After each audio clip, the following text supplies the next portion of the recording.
there were rumors going around about some old abandoned silo that loomed over the woods. The woods were located in the middle of a field of dirt along the railroad tracks. Not that anyone cares, though. It's an eerie sight.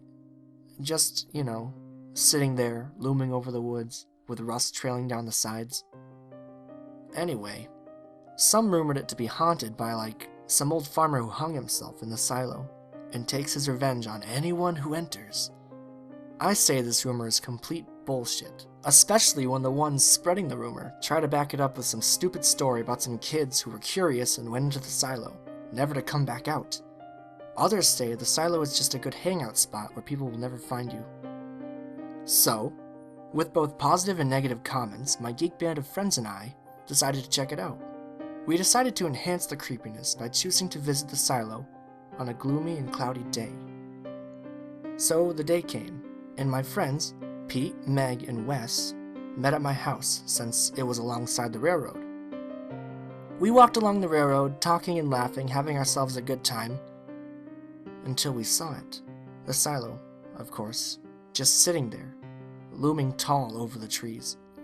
Curious, we walked towards it, as our laughter, along with our talking, died down.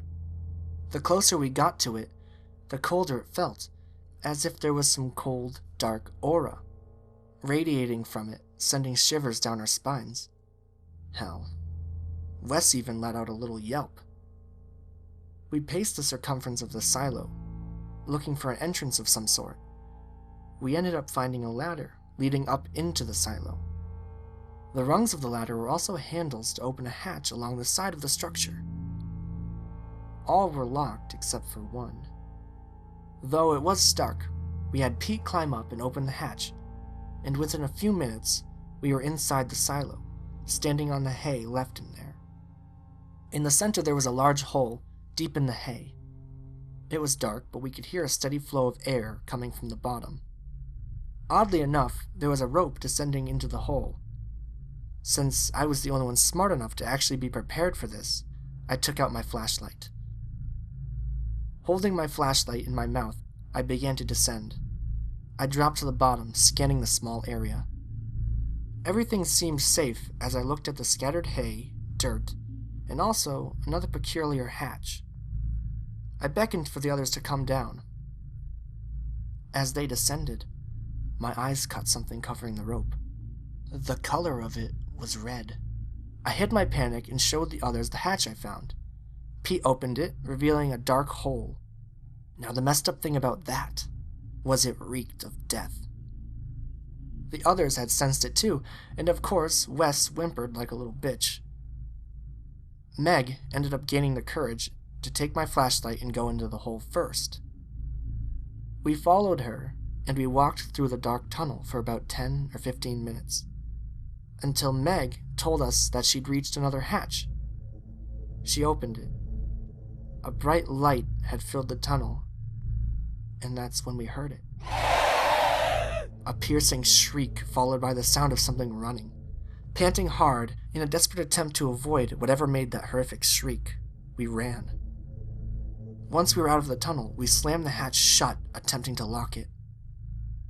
The sound had stopped, and breathing a sigh of relief, all of us had observed our current surroundings.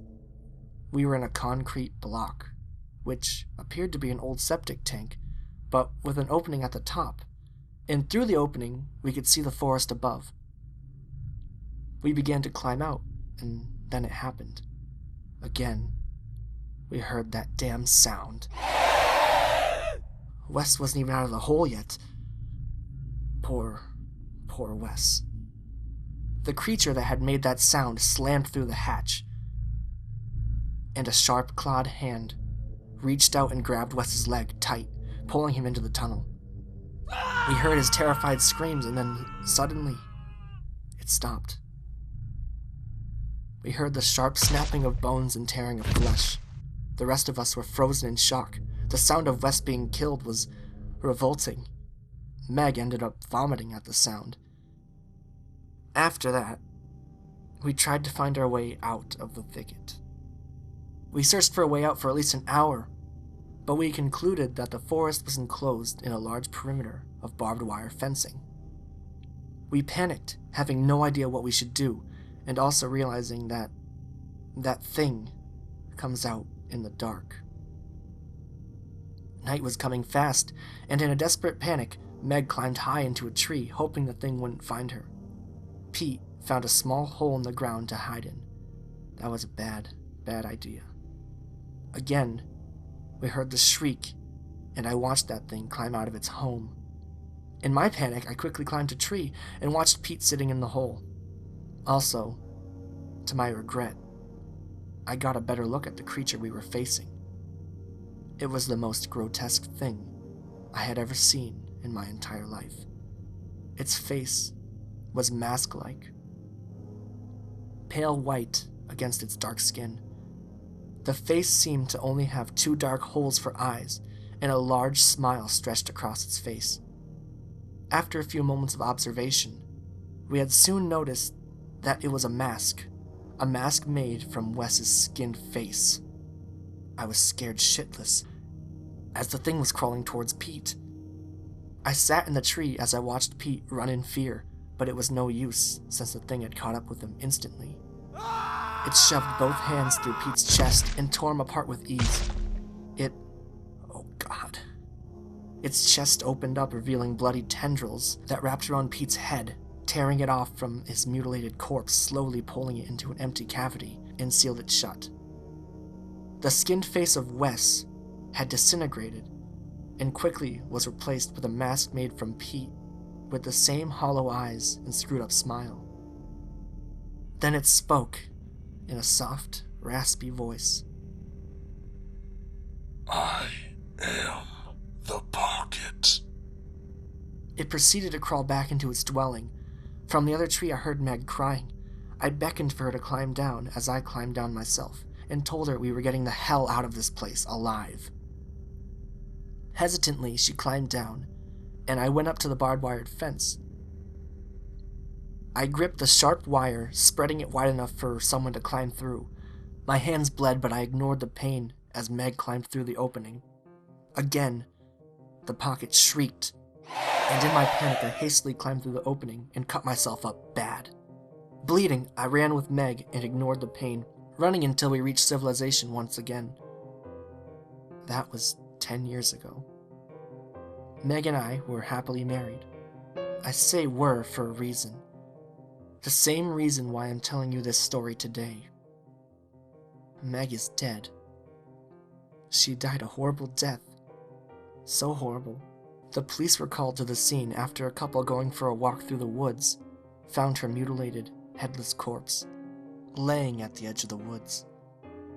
When I say the word edge, that means it's far, far from the barbed-wired fence. This can only mean that the pocket is free from its prison. It's free, and I know it's coming straight for me. I know it is. This is horrible. I'm freaking out right now. I'm looking at the marriage picture, trying to calm myself down. With all the happy memories, it doesn't help, 'cause in the reflection of the glass, I see a face coming slowly towards me. Meg's face. Only it was eyeless and had that damn terrifying smile. The pocket, it's here. It has come to take me. I feel its hands pierce through my chest. At this moment, I realized its prime motive. It killed to free people from the hell that now exists in this world. And I've earned the privilege to be free. I smile.